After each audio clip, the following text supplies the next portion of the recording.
zuan nom te ga zuanin pumpi lungsim ngai sunateng campel rang dang te na te ngoi phodin to pa mai zuan phani hallelujah amen amen hallelujah Create your invoices at skynova.com.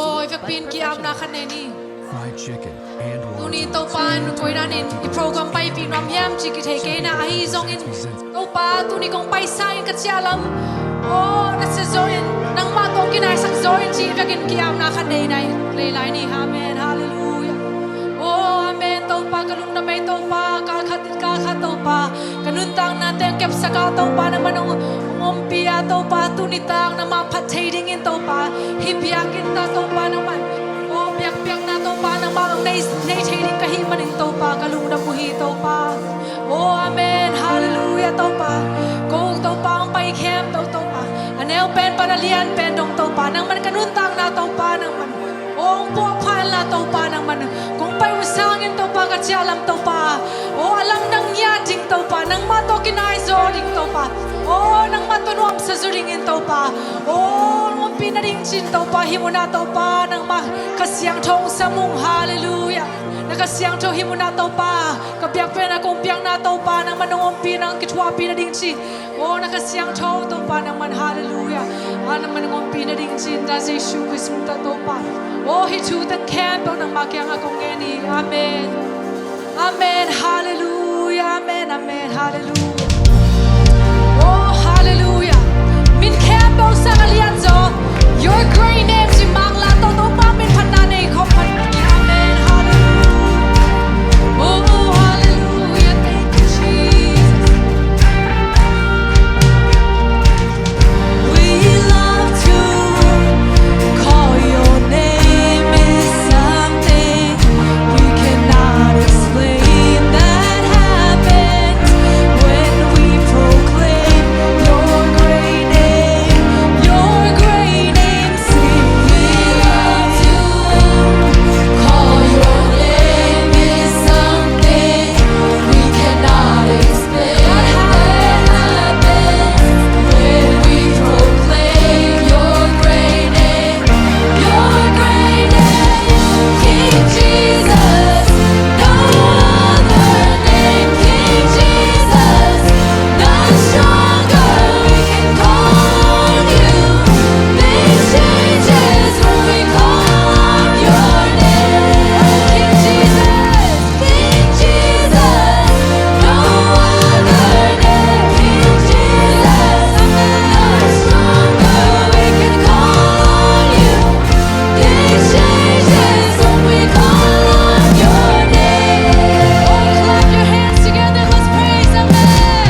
เสียงเท่าพันลายนี้อาเมนฮาเลลูยา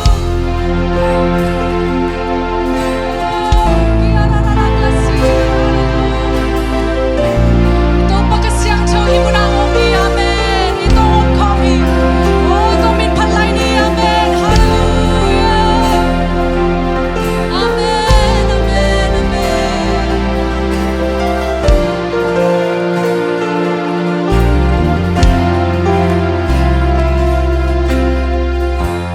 Upahoy,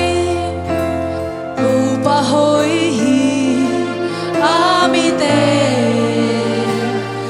Kamuin hua Amen mite Lim lagin hong kemi Tâu pa hoi hi Tâu pa wan hoi hi Oh Qua nang mong tin Nang lông an Ôm lo Nang bèng ma kong mang bèl hi Tâu pa Ta dông dồn hàng Nang bang Mùa dâu kê Hi thay lo an ei hello Tâu pa Vang lên bà xia Na min thang vang vang hen Ik hello Tâu pa hoi na Lung sim khem hello Sa khong ni amen Hallelujah Nam lai nan nan Ta đau ca nuam cha Tâu pa hoi hi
Hallelujah tau pa nang matunga muang tau pa.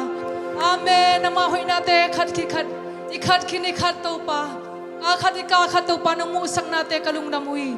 Naman kahunte tuni kang no service sa tau pa kahunsan nate.